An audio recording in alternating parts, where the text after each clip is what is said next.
Shalom, shalom, family. Toda for joining us again today. All praises to the Most High. What a wonderful day it is to be with you. Hope all is well with you and yours. What an exciting time it is to be together with you. It is exciting to even be living during this time, during this day. But now we're in the crux of the matter. We're in the crux of prophecy being fulfilled, and we're seeing it in our own lifetime. It reminds me of when the Messiah is speaking to the disciples. He said that prophets and righteous men long to see the day of this prophecy becoming fulfilled about the Messiah. They would have loved to hear it. They would have loved to have seen it. But praise be to the Most High, we are seeing prophecy become fulfilled right in our own eyes. Just like the Most High has been putting and placing in our spirit since He's been waking us up. This is an exciting time. The Bible, full of books. We know that the word Bible comes from the Latin word biblos, which means books, plural, not just one, but multiple books that we can look at, glean from, and see what happened in the past as our historical record, and then be able to glean as to what to expect in the present and in the days ahead. And of course, the experts say that it took over 1,500 years to write the books, the Bible. However, it could be longer than that. Sometimes we know that these experts just get it wrong. At any rate, we know that the Bible is over 4,000 years old, easy, with over 40 authors writing the book. And as you're reading the Bible and or listening to the Bible, it is obvious that you are hearing a voice that has all power and authority, that being the voice of the Most High. And of course, I am convinced that these authors, holy men of the Most High, heard from the Most High and wrote just as what the word tells us happened. These holy men of Yah were given to write what they saw, witnessed, and what they foresaw in the coming future. 2 Peter in the 1st chapter in the 21st verse, it tells us that no prophecy is of any private interpretation, not in old time by the will of man, but they spake as they were moved by the Ruach HaKodesh. And of course, we know that there was a special people that were chosen to write these oracles, write these books, write down what they had saw, what they had heard, and they were children of Jacob, seeds of Jacob, Israelites. You might hear some say, well, man wrote that Bible. The Bible makes it very clear about that, as we just read. There is a certain people who has been downloaded into and are being downloaded into even today, and are getting the information from the Most High as to what is happening. Because not everybody understands this. They may have their own interpretations and their own understanding, but our understanding is not of any private interpretation. It comes directly from the word of the Most High. His word was sent, we received it, and then it prospered in that where it was sent. As His word tells us, His word will never return to Him void, but it will prosper in that and where it's sent. So there is no coincidence that it was sent to the people of Yasharel in these days and times, and even during the times that they call the biblical times. We know as Yasharel, if you want to know what's going on in the times in the world, especially last day prophecy or any event that is fulfilling biblical prophecy, you always want to look at His people.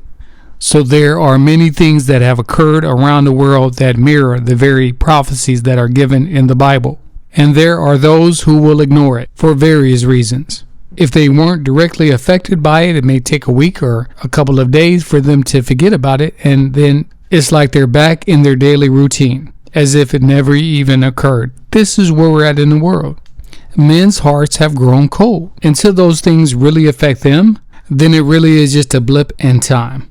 But as Yasharel, of course, we pay attention. It's like we were framed to pay attention, as if there's no other choice but to pay attention. And of course, we know there is choice, but because we are His chosen, then we hear what He is speaking in this earth realm. We're sensitive in that matter. We're tuned into that frequency, and we could choose to turn it off, but we choose to keep it turned on, because this is why we're here on earth. This is plan and purpose in our lives. So many of us has not hit the power switch. We have kept it on, and we are listening and watching what is going on the Eretz. The Eretz being the Hebrew word for the word earth. But we are watching and we are listening to what's going on in the world on the Eretz. Paying attention, checking in for the Messiah, checking in for his return. So his return is a big one. It's a big prophecy. But another prophecy that is a big one that many people don't discuss, really it's pertaining to his people. As his people goes, so goes biblical prophecy. Waking up, being gathered, okay? The land being judged, all because of his people. Not just the land that we're living in here, but all around the world where you find his people, that land is being judged, especially where we're at right now. If you are a believer of the word, then you expect and you see things that's happening just as the word tells us.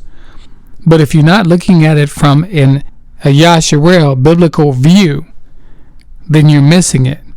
Those who have the testimony of the Messiah, those who are guarding the commandments, this is not a time to be weary.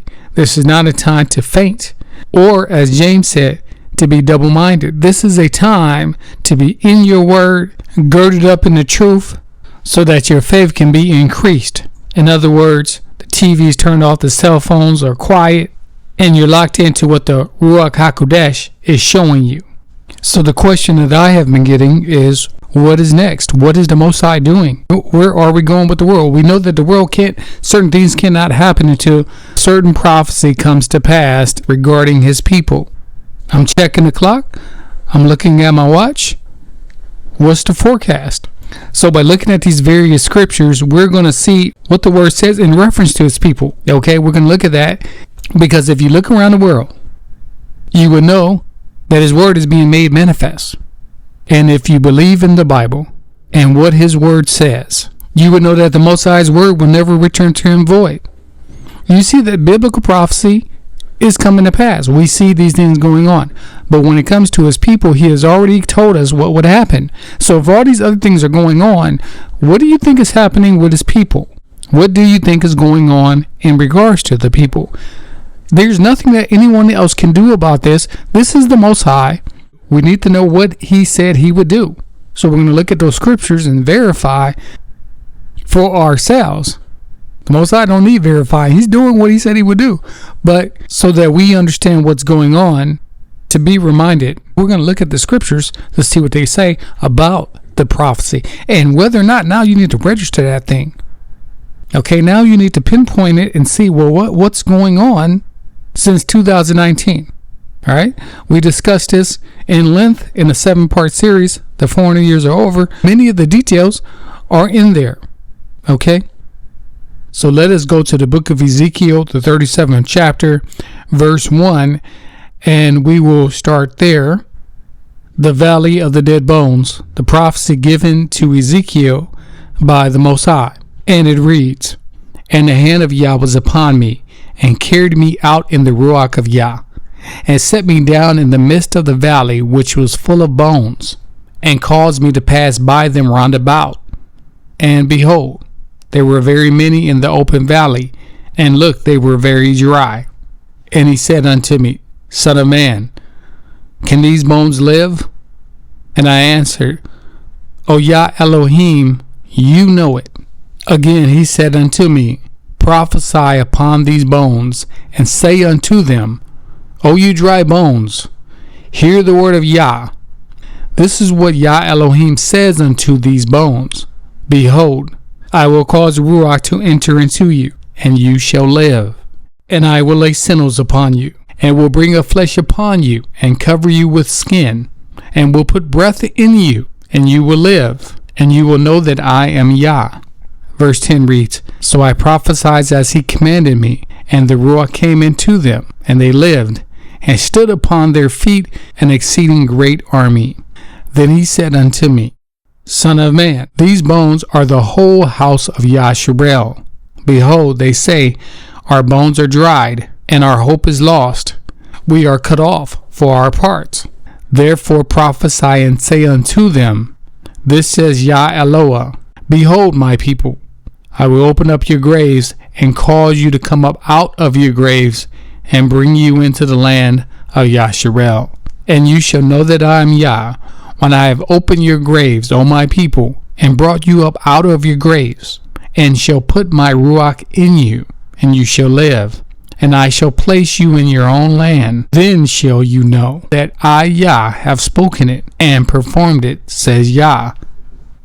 So the Most High makes it very clear who he's talking about here. There's no need to guess as he's speaking to the prophet Elijah and commanding him to speak to the dry bones. And then he tells us who the dry bones are. They're the whole house of Yasharel. Interesting that he would use the whole house. That would include Yehuda as well. Now I want to make something very clear here. This is last day prophecy. This is the times we're living in now. It says, they say, our bones are dried and our hope is lost. We are cut off for our parts. Does this not sound like a certain people? This is what our people are literally saying, even as I speak. Many of our people feel this way. So what is being prophesied? Very simply, Elohim, Most High Yah, telling his prophet to speak to them. Speak to them, dry bones, that they may come alive. Their hope does not have to be lost anymore. Come out of your graves. In other words, come out of those dead places. Awaken. This is what Yah is telling us will happen. No ifs or maybes. But it will happen. And dare I say, this is happening already. We have been witnessing the awakening. Man cannot do this. Only the Most High Yah could do this. And he said he would. You know, the Most High left a remnant, right? He has an elect people. We see the 144,000, for example. Not everybody is going to receive the truth. But if you're here, especially if you're if you're still listening, if you're still watching, if you're subscribed to the channel, praise the Most High. If you're sharing it with other people that the Most High leading you to share it with, praise be to the Most High. Joel 3:1-2 reads this. For behold, in those days and in that time, when I bring again the captivity of Yehuda and Jerusalem, I will also gather all the nations and will bring them down into the valley of Jehoshaphat, and will plead with them there for my people and for my inheritance Israel, whom they have scattered among the nations and parted my land. So we know that we were a people sold. We also know that we were a people taken into captivity several times due to the covenant that the Most High has made with the people of Yasharel. We as a people have been in and out of slavery since that covenant was made.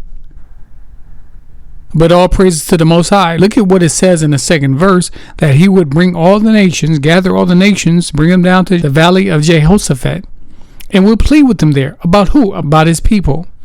Some might be saying, plead with them. Well, Most High, why don't you just wipe them out? Have no mercy, Most High. Just do what you got to do. Because the Most High has said in his word, it is not his desire that any should perish. We have to know the heart of the Most High. He doesn't have a heart like ours. His ways is not our ways. Our thoughts are not his thoughts. Do you not remember that when our ancestors were in Egypt, that the Pharaoh was given opportunity after opportunity to let the people go? He did not send Moses and Aaron and tell them, look, go to the Pharaoh. He has to 12 o'clock to release the people, or he's going to burn the whole thing down. He did not do that. He gave him a chance. He gave him an opportunity to do the right thing. Do the right thing, Pharaoh. That's what he's telling me. Do the right thing. Because this thing going to get ugly if you don't do the right thing by my people. Why would he do that? Because he's the Most High. We're not. Right? So he is pleading with the people about his heritage. Think about that. We are his heritage, his inheritance. We are his sagula, Hebrew word, right? Treasure. He's pleading for us, whom they have scattered among all the nations and parted his land. Let his people go. Sounds a lot like what we're living in today, doesn't it?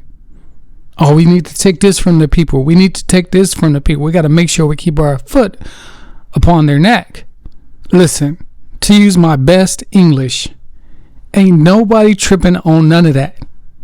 We don't care about any of y'all plans, y'all programs, none of that stuff. We don't care about any of that. We're not going to get all up in the flesh.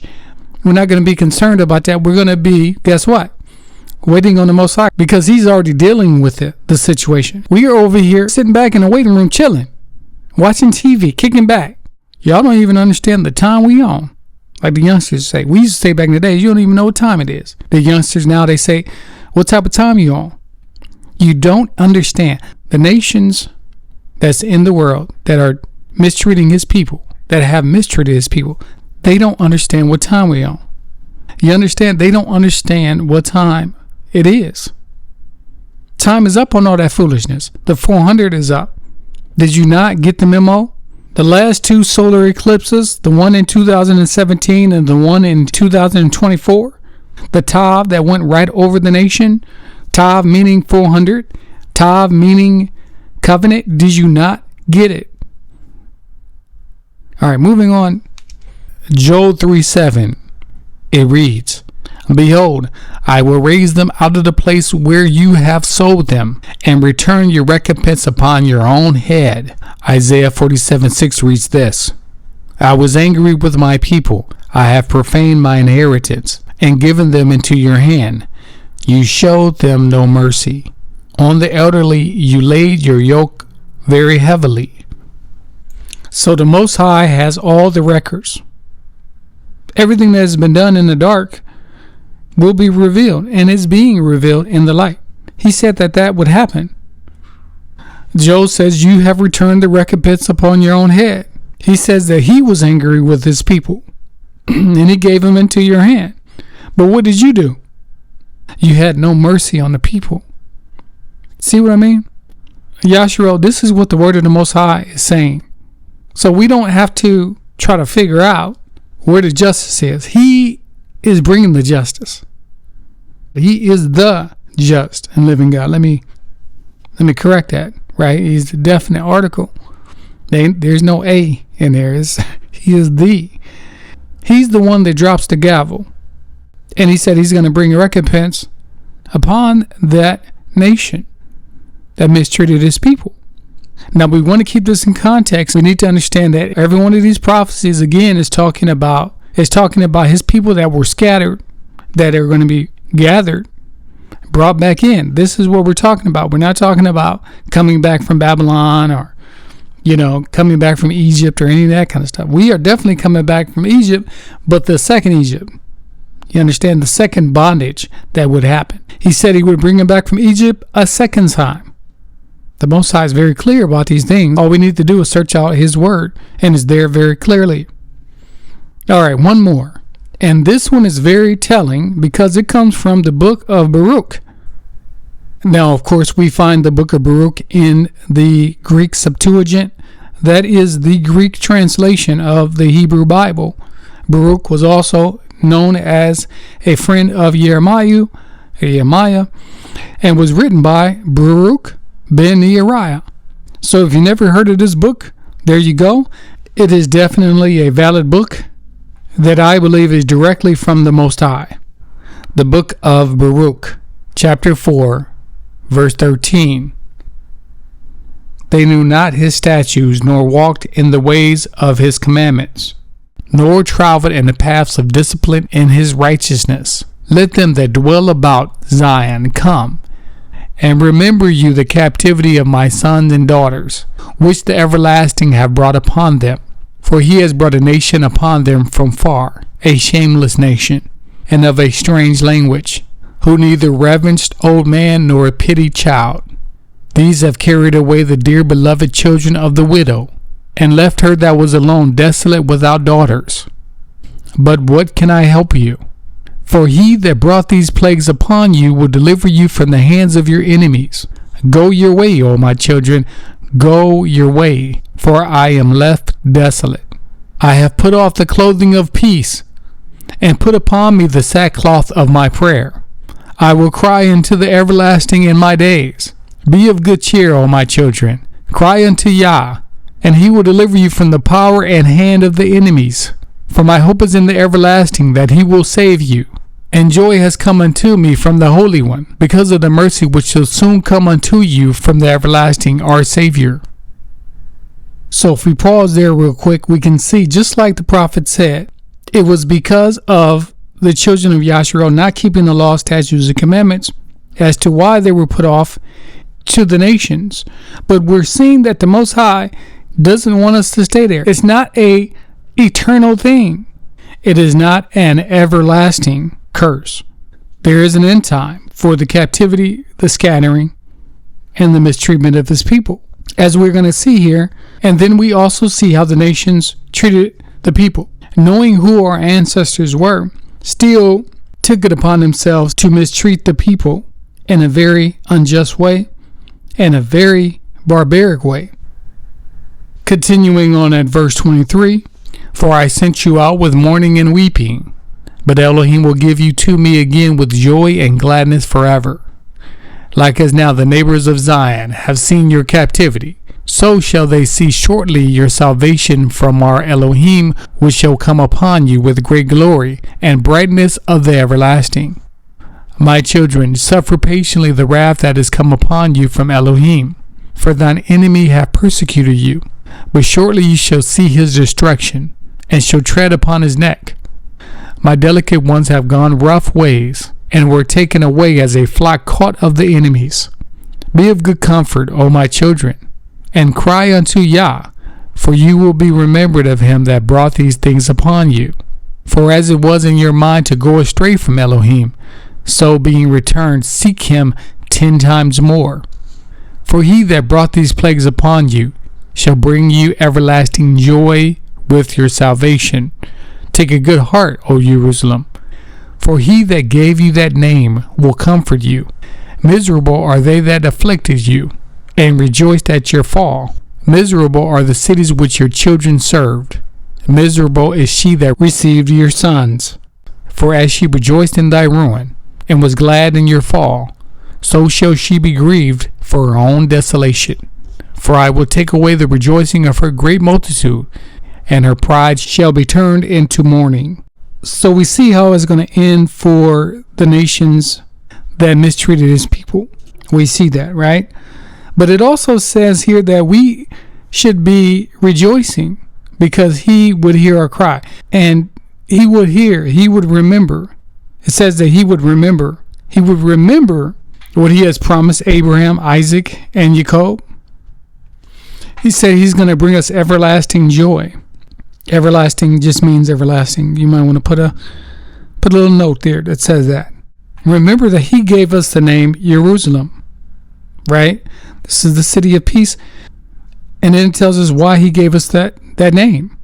We will have shalom. We have shalom already in the Ruach HaKodesh, but we're going to have a shalom that is unseen. We have not witnessed it yet.